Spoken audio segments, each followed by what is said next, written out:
Right, continuing on, we're going to use a little cold chisel to help release the angle iron from the wood a little bit better.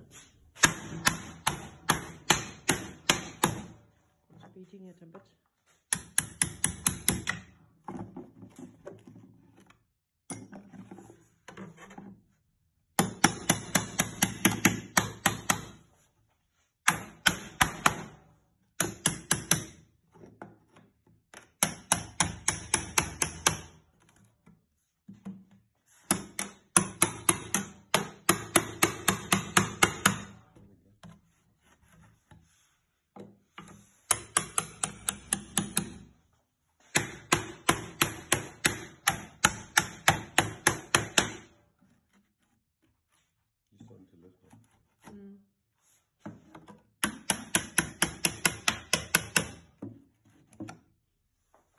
It's very cool going around with this.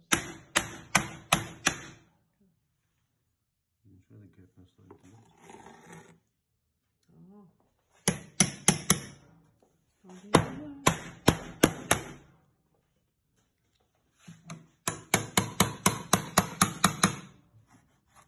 Could be some damage to it.